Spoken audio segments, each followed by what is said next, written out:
মুসআব ইবনে উমাইর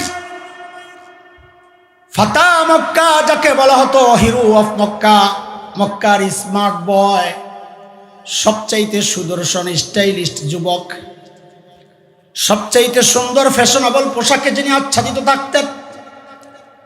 এত সুন্দর চেহারা ইতিহাসের কিতাবে পাওয়া যায়। 12 জন আরবের চেহারা নবী আলাইহিস সালামের সাথে কিছুটা মিলতো। এই একটু মিলার কারণে তারা সবচেয়ে সুন্দর। আমার নবী কত সুন্দর ছিলেন, আল্লাহু আকবার। হযরতে মুসআবের চেহারাও একটু একটু মিলে, জাফর ইবনে আবি তালিব একটু একটু মিলে। হযরতে মুসআব সবচাইতে সুন্দর সেজেগুজে থাকেন। মা বাবার সন্তান বড় আদরে, মার কলিজার সন্তান যা আবদার করে তাই পায়। এত সুন্দর সুন্দর পোশাকে থাকে। আতিয়াবুল আরব, সবচাইতে সুন্দর সুগন্ধি সে ব্যবহার করে। যে রাস্তা দিয়ে হেঁটে যায়, সারা রাস্তা হযরত মুসআবের ওই পারফিউমের কারণে সারা রাস্তা সুঘ্রাণে মৌ করতে থাকে। মক্কার যুবক সবার টার্গেট, মুসআবের চুল কেমন, আমি ওই চুল বানাবো। মুসআবের জামা কেমন, আমি ওই জামা বানাবো। স্মার্ট বয় মুসআব হয়ে গেছেন মক্কার মডেল পুরুষ। মডেল মডেল ছিল না, মডেল আরবিতে বলে ফাতা মক্কা।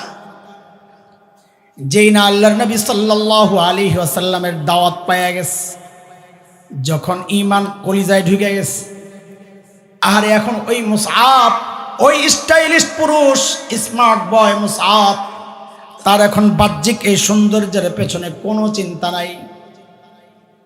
সারাক্ষণ দিল ঠিক করা, আমল ঠিক করার পেরেশানি।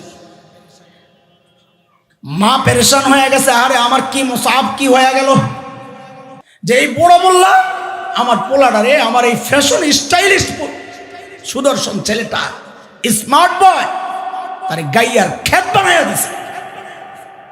মুসআবকে আটক করছে মা, পিটাইছে, বানছে, যাইতে পারবি না।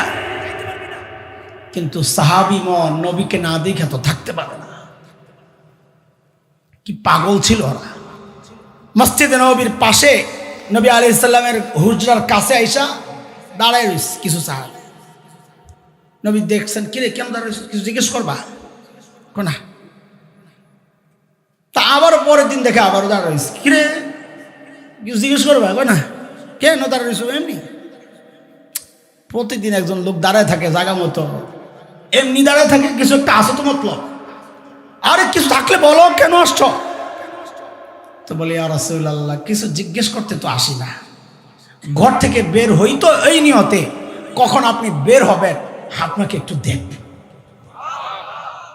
কারণ আমার নবীর চেহারার মধ্যে ওই মুজিজা ছিল।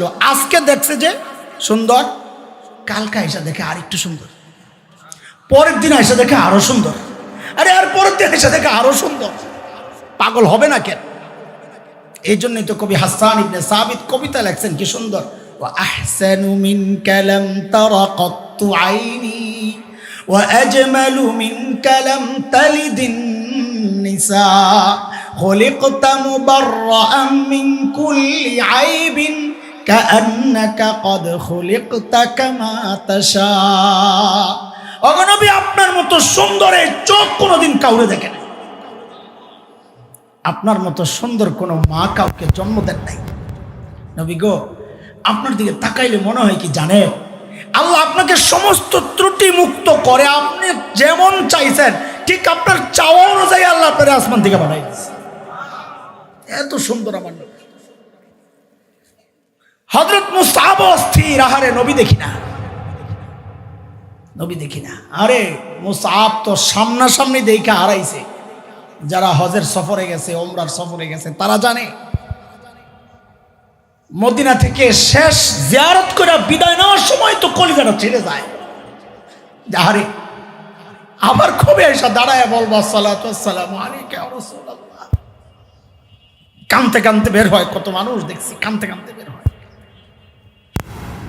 তো ওদের কেমন লাগতো পাগলগুলা? আমরা তো নকল নকল, 2 নাম্বার ভেজাল। জিলাপিওয়ালা আসে, ওরা তো রক্ত দেওয়া আসে, কেমন লাগে?